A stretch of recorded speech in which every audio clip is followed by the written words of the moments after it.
Hello and welcome to Original Soundchat, where video game music is a work of art. On each episode, it's our goal to help you learn about 2 soundtracks from the world of games, as well as the people, stories, and critical tracks behind them.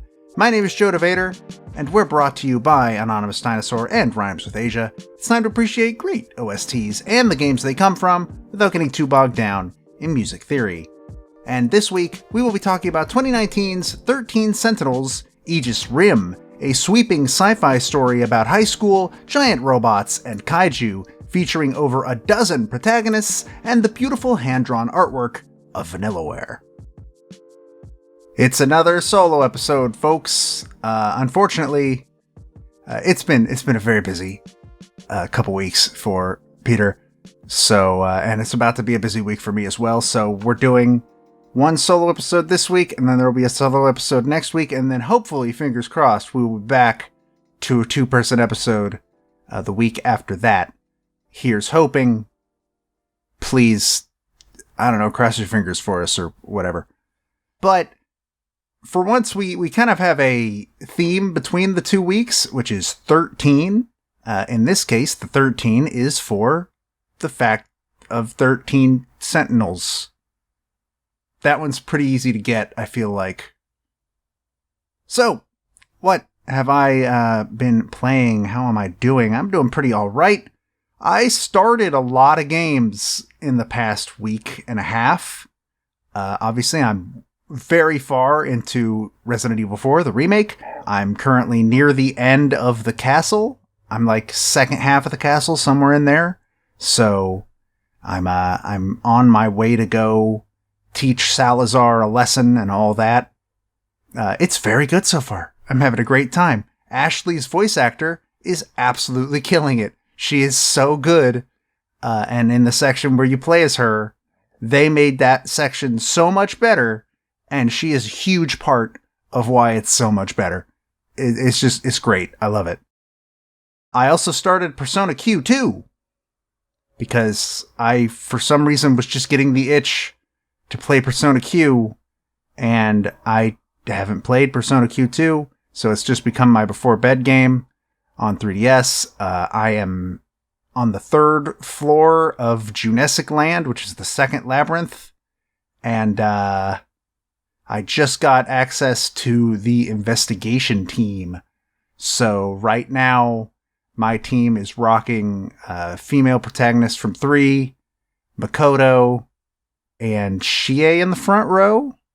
And in the back, we've got Yukiko and currently Joker, though I think I'm going to trade Joker out for Kanji, because I need somebody that knows Zio. And somebody also might be getting switched out for Haru, so I finally have somebody that does Sai. But we'll see. I don't know. So far, it's good, but the difficulty balance is... I've hit like 4 difficulty spikes, and I'm not even halfway through the game. So that's a bit of a problem, but whatever. And the last thing I started was Soul Hackers 2. And I'll have more to say about that when I get further into it, because I only played 3-4 hours of it. It's... yeah, that about sums it up. I like Ringo. She's cool. And I like the character designs. They're interesting. Story might go interesting places eventually. I don't know. We'll have to see. I'm not very far into it. But so far, it's about what I expected. And you can take that for better or for worse. And that's pretty much all I have been playing. Literally, day of release, I will be receiving a Steam Deck in the mail, at which point I will be starting a replay of the To the Moon trilogy.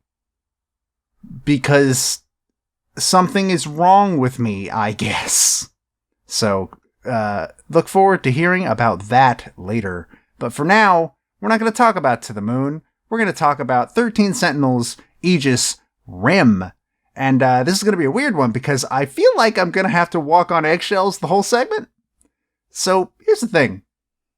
13 Sentinels is a really hard game to talk about. Because it is a really easy game to accidentally spoil. I think I've done a good job of avoiding spoilers in general. But because of the way that its narrative is presented, it makes it really hard to talk about. And we'll get to that in more detail here in a second, but for now, let's talk about the game. It released for the PlayStation 4 on November 28th, 2019 in Japan. An East Asia release would happen on March 19th, 2020. And a North American release would follow on September 22nd, 2020.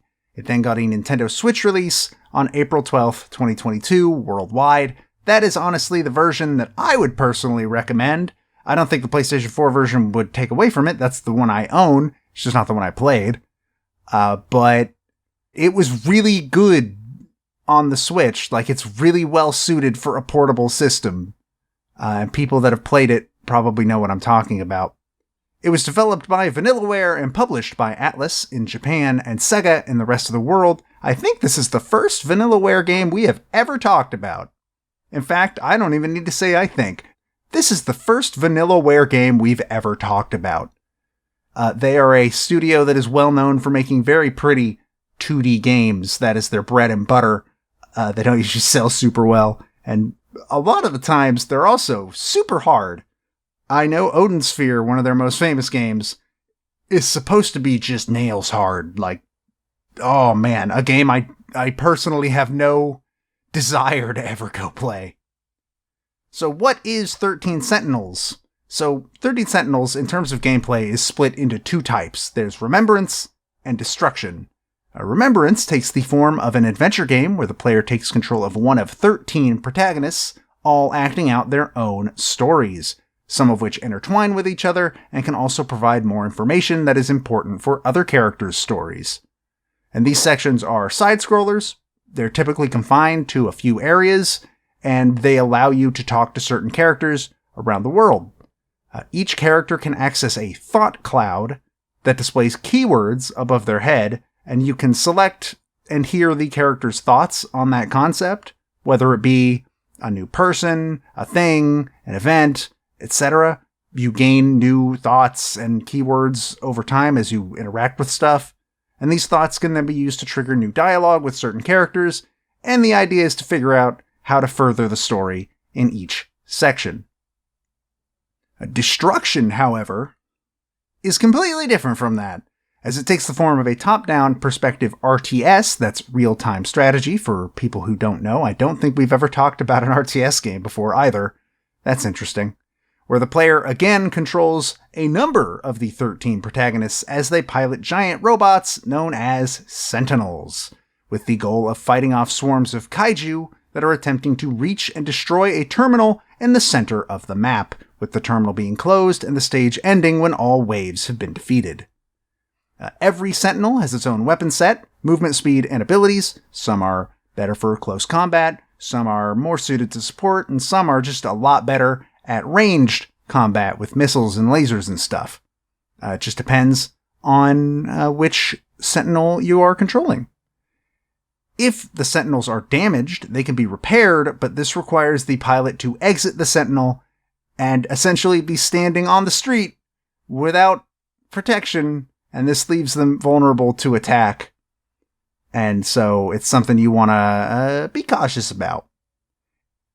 So Remembrance and Destruction are largely made to be played in conjunction with each other, with certain destruction stages or remembrance chapters being locked off until a certain requirement is met. So this could be completing a specific other remembrance chapter for another character, or a specific destruction stage, or completing a certain amount of remembrance chapters in general, stuff like that.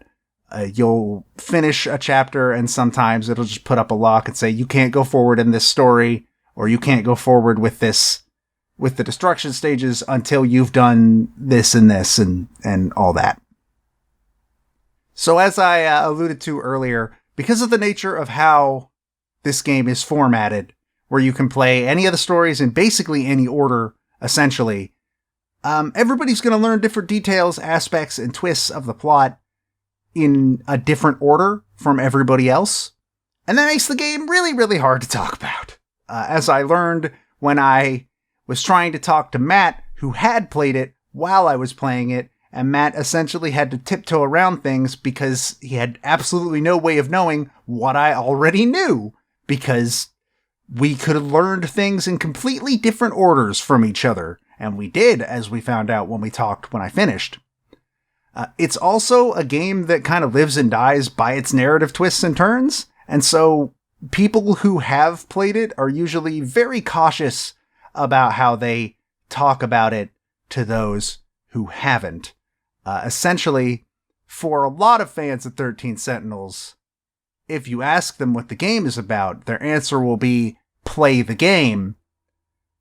Which is not super helpful, but this is like the one place where I kind of don't blame them? I don't know. So, instead of giving you a plot summary, I'm just going to tell you in a brief sentence about each of the 13 protagonists. Here we go. Juro Karabe is an otaku boy bothered by strange dreams. Iori Fuyusaka is an outgoing girl who is also bothered by similar dreams. Ei Sekigahara is an amnesiac man on the run from a mysterious organization. Keitaro Miura is a young man living in 1940s era Japan. Takatoshi Hichiyama is his upperclassman from the same era. Nenji Ogata is the resident pompadour delinquent boy with a heart of gold. Natsuno Minami is a member of the track team with a heavy interest in UFOs. Shu Amaguchi is a playboy who has had similar dreams to Juro and Iori. Yuki Takamiya is a childhood friend of Natsuno and the resident delinquent girl alongside being my future wife. Tomi Kisaragi is a girl who really likes snacks. Megami Yakushiji is a girl in love with Juro. Ryoko Shinonome is a girl suffering from some form of head injury. And Renya Goto is a stern, no-nonsense boy with no time for games. All of these characters have plots and experiences that overlap and involve each other, and it is, in general, a large plot that features time travel, kaiju, giant robots, high school, and more. And that is all the information I plan to give to you about 13 Sentinels Aegis Rim in terms of the story. You should play 13 Sentinels Aegis Rim. Everybody listening, that includes you, Peter, while you're editing this, you should play 13 Sentinels Aegis Rim. If you like narrative games, it don't get much better than this, not gonna lie. So what are my experiences with 13 Sentinels? I played the Switch version last year, like I said, borrowed Matt's copy, and I enjoyed it. It's very good. It's very, very, very good. The RTS gameplay is a little bit weak, but if you play it on easy, it's over relatively quickly. And it's not really the kind of gameplay that feels like it gets more interesting if you turn the difficulty up. So it's like the one thing holding the game back from being a perfect 10 on 10. But it's still up there. I'd honestly give it a 9. I don't remember what Matt gave it. Matt might have given it a 9.5. I don't remember, but it was somewhere up there. It's really, really good. And more people should play it because it hasn't been played by a lot of people, as we'll get into here in a bit. But first, let's talk about how it came to be. So as I said earlier, Vanillaware is a studio that is well known for making very, very good-looking 2D games, and they're always kind of obscure. 13 Sentinels is really no different, but Vanillaware's previous works before this include stuff like Odin Sphere and Muramasa the Demon Blade, which are primarily fantasy-themed games, but this was their first game in a sci-fi setting. The game was directed by George Kamitani, who had previously directed Vanillaware's Dragon Crown, and this led to him A, wanting to make a smaller scale project, as Dragon's Crown had been a very big endeavor for him and his team, and B, he just wanted to get away from the fantasy setting, so he decided that he wanted to make a game that was set in Japan in the 1980s, which was when he grew up. And the game was originally pitched to an unknown media company, they've never told us who, as a smaller title that was mainly meant to create and promote a toy line, apparently, with marketing that was going to exclusively target Japan. And the first mech designs were described as hulking, and they were apparently inspired by the 1990 film Robot Jox, Jox, which I only know exists because of my roommate. But in order to subvert expectations, he based the setting and characters on tropes from shoujo manga, which is a very interesting approach to take, actually, and also the correct approach to take, I think. Shoujo manga is better than a lot of people give it credit for. I'm just gonna say that now. But then they remembered that as part of Dragon Crown's publishing deal with Atlas had actually been given the right of first refusal on Vanillaware's next project. And this kind of worked out because they were getting a little frustrated with the other company and their demands and the concessions they wanted made. And even though Kamitani was pretty sure that Atlas would not accept the pitch, he took it to them anyway. And to his surprise, they actually accepted the pitch, even without the idea of a toy line to go with it, as Atlas had been looking for a project to promote internationally at the time. So the game began full development in summer of 2015. In total, the game was in development for roughly 6 years total, counting the pre-production stages.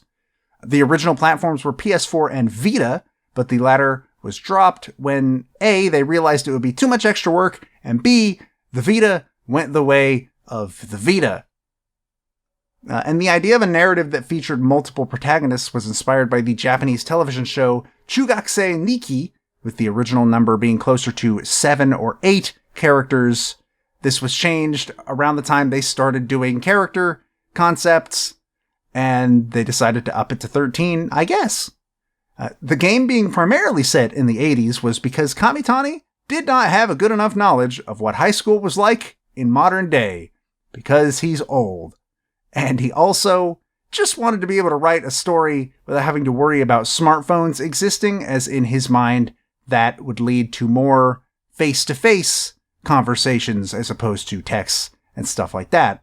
Which I guess, But I just find it funny that the reason this game largely takes place in the 80s is because this director just looked at himself in the mirror and was like, I'm too old to be able to tell a modern high school story. This isn't going to work. I need to tell it about when I was in high school. One thing that I found interesting, a direct quote from the Wikipedia article. I have two from here, actually. Quote, at one point, each of the 13 protagonists had 12 possible story paths, making for a total of 165 possible variations. Those were significantly trimmed down for the final product. And, quote, unlike past Vanillaware games like Odin Sphere and Muramasa, which repeatedly used the same 2D background environments for their event scenes, the team created different backgrounds for several event scenes in the game, and experimented with using some 3D assets for additional layering in these scenes, increasing development time. And one thing I found really interesting is that apparently, since Vanillaware was kind of more used to fantasy backgrounds, which those are relatively easy to make very pretty and vibrant and stuff like that, now they had to work with cities, which are, steel and concrete and a lot of gray. And so they really had to get creative with lighting effects to make the backgrounds still pop, as well as they do in previous games from the team. The art and character designs are heavily inspired by the work of mangaka Akira Kagami. I tried to find what he is known for. He was apparently a favorite of Kamitani during his childhood.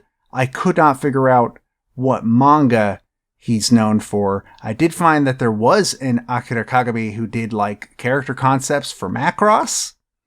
I don't know if it's the same guy, though, so unfortunately, that's all the information I got. In terms of gameplay, Remembrance is apparently inspired by Shenmue, which is weird because I didn't fall asleep during it, and Destruction was inspired by StarCraft, but with a sprinkling of tower defense mixed in, mostly due to the fact that Dragon's Crown apparently had straight-up StarCraft RTS gameplay, and critics kind of didn't like it. When it came to voice acting, which this game is completely voiced, 100% fully voiced, which is awesome. The Wikipedia page says, quote, as scenes were recorded out of story order, the recording team needed a dedicated worksheet showing which scene called for what emotion so the actors would not make any serious mistakes with characterizations, which also is important when you are experiencing the scenes out of order as a player.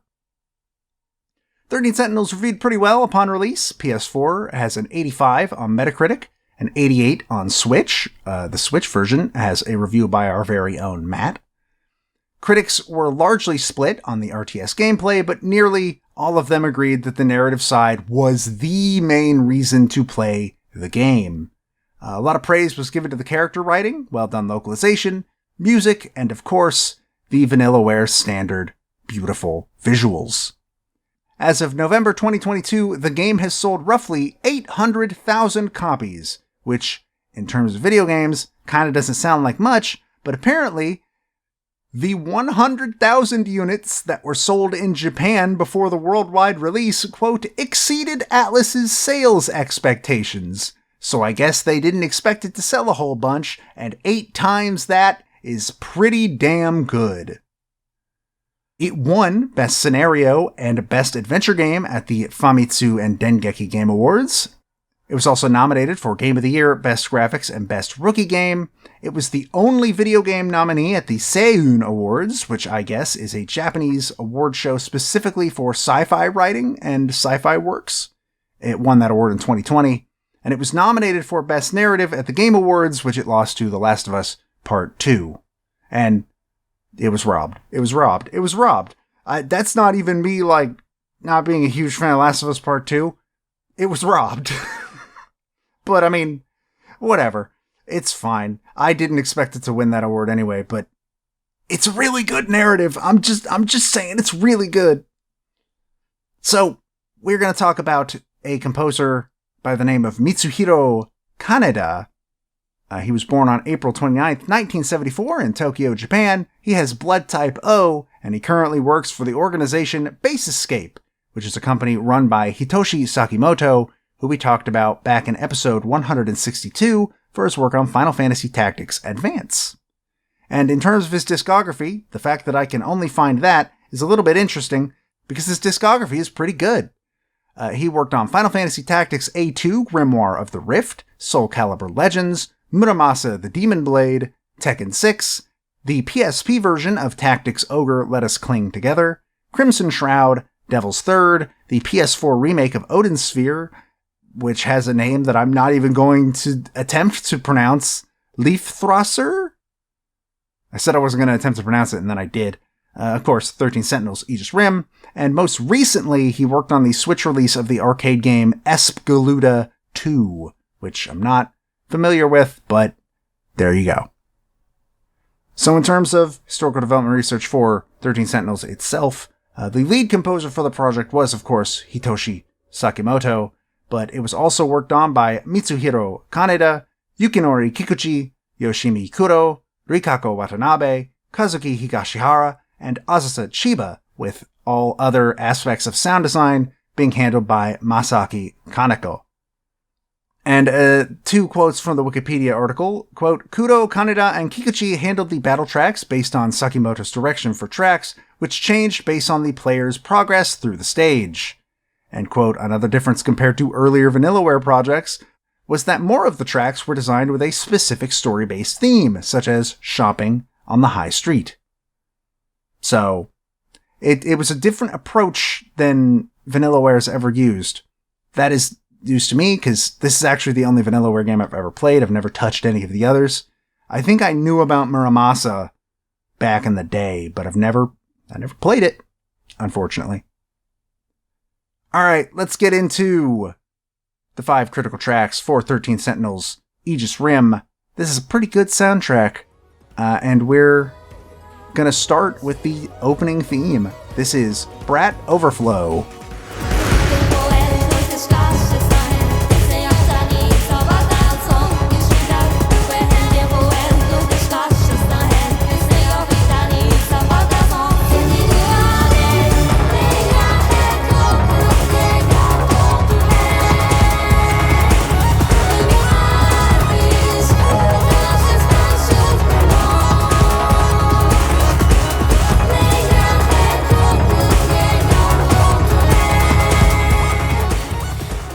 The song was composed by Hitoshi Sakimoto. Like I said, it is the opening theme for the game, and it was actually the first track that was composed for the entire game. So this is the song that defined the trajectory that the game was going to go on from there on out. And it's a really, really cool piece, actually. We had this as an honorable mention, I believe, in 2020, and I think this is the song we used, I'm pretty sure, based on some suggestions. But the vocals in this song sound very interesting. I think interesting is the best way to word it. But it's also got that really, really driving percussion part. And just in general, this song feels cool and mysterious and has a sense of determination to it. And it's just a good song. And it very well illustrates the sort of vibe that 13 Sentinels is in general going for, I think. But it's not all about the action in 13 Sentinels. Sometimes you just go to school. And one of the songs for that is critical track number 2, Halcyon Days.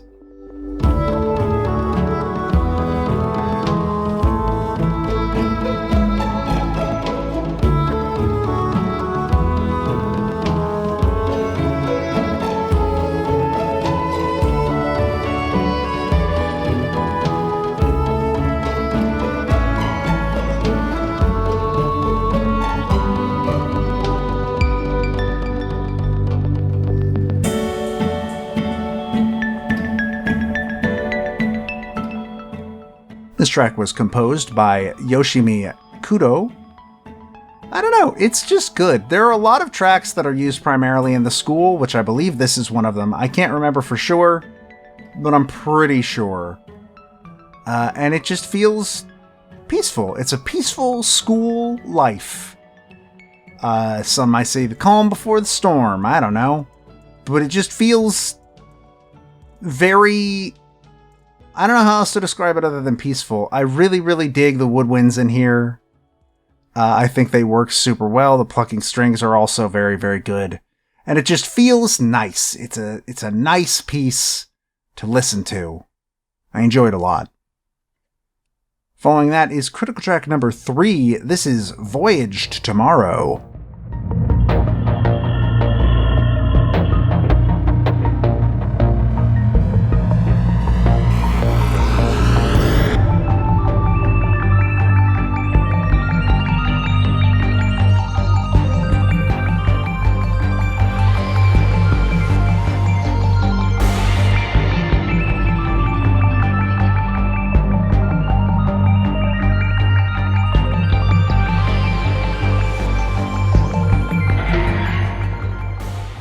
This song was composed by Hitoshi Sakimoto. This is the music that plays on the battle prep screen, where you select who you're taking into the destruction stage that you are about to play.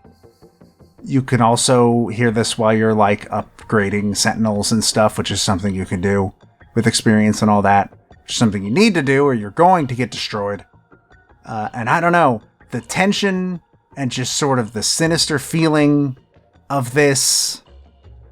This is more the calm before the storm of you can see on the horizon what's about to happen, and this is your final chance to prep for it, to defend what you need to defend. And I think it fits that really, really well. It has a great tone to it, and kind of defines the feeling of the destruction stages and what they're trying to bring across, I think. So, it's interesting. I think it's very important to highlight. And speaking of destruction stages, critical track number 4 is actually one of the songs you will hear during destruction stages. This is, and I'm very sorry if I pronounced this wrong, Phenylalanine.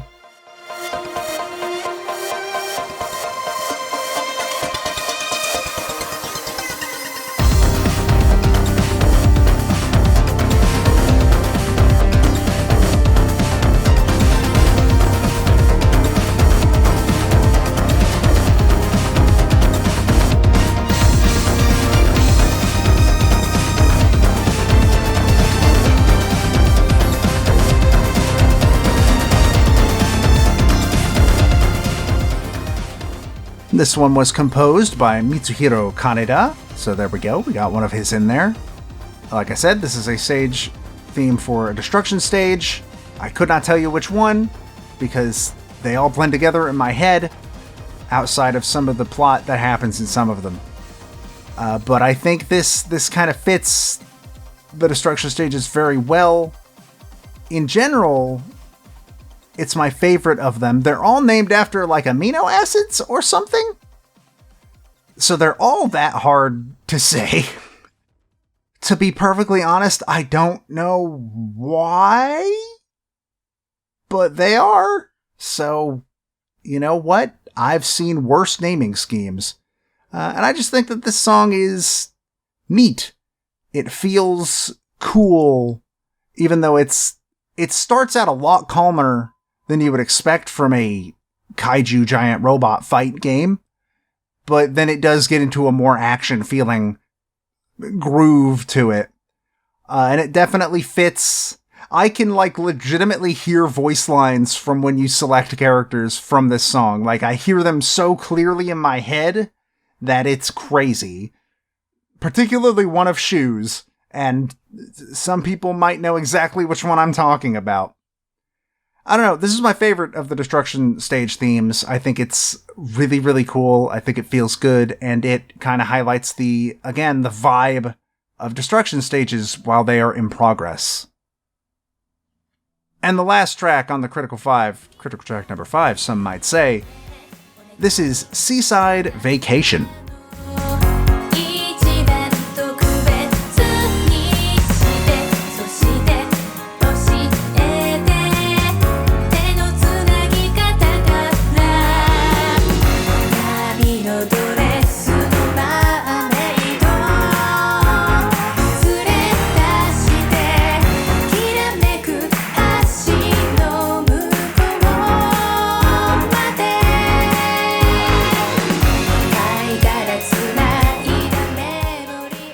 So I'll be real, this probably should have been the track we used for the honorable mentions, but I mean, how were we supposed to know? And also, maybe the person that was helping us pick a track might have thought this might have been a spoiler. I don't think it is, that this song exists.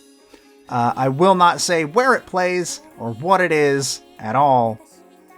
So this song was composed by Hitoshi Sakimoto. Lyrics were by Rikako Watanabe, and the vocals are by Hu Ito. And honestly, where it does play is a pretty memorable moment, I think.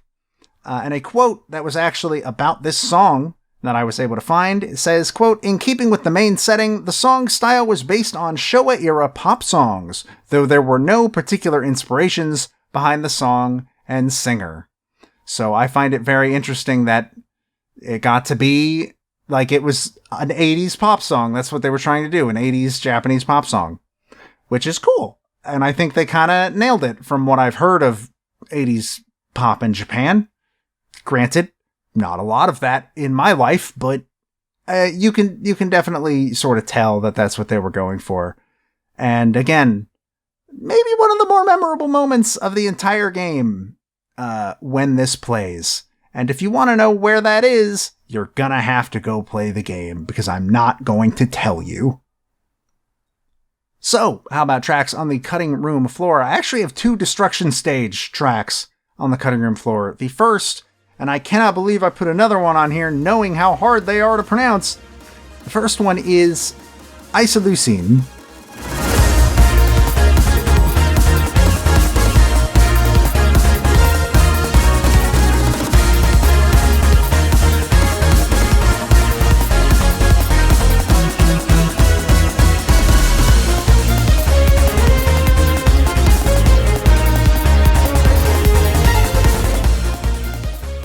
This one gets right into the high energy, unlike the other one, and also has just some really cool string parts to go along with it, which is the main reason why I like it. It was composed by Yoshimi Kuro. Like I said, it is another destruction stage track. I don't know, man. This song's just cool. I'm a sucker for strings. Everybody knows this by this point if you've been listening to the show for a while. What other reason do I need to highlight this song? It's just super cool. And the other track on the cutting room floor, this is Edge of the Future.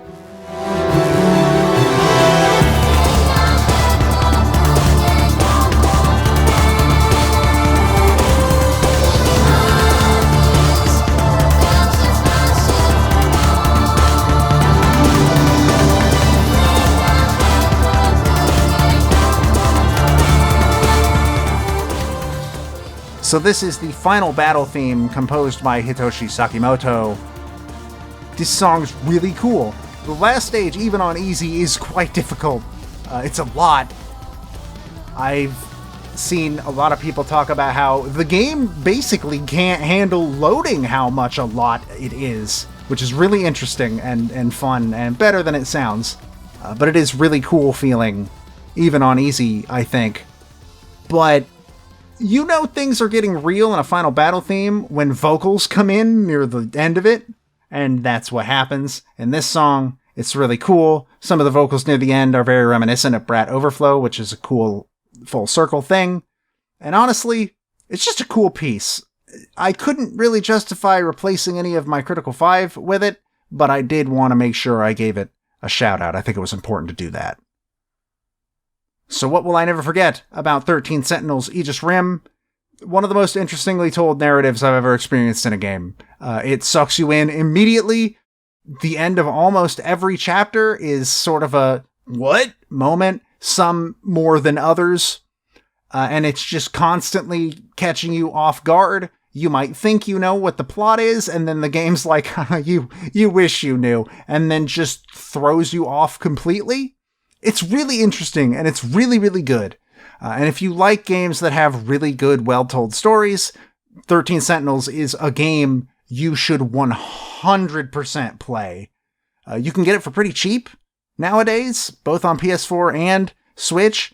Maybe one day it'll come to PC, but it doesn't seem like that's going to be the case, which is really weird, because I feel like this game would thrive on PC, but I'm not Vanillaware, so I can't say for sure why that's not happening, but who knows?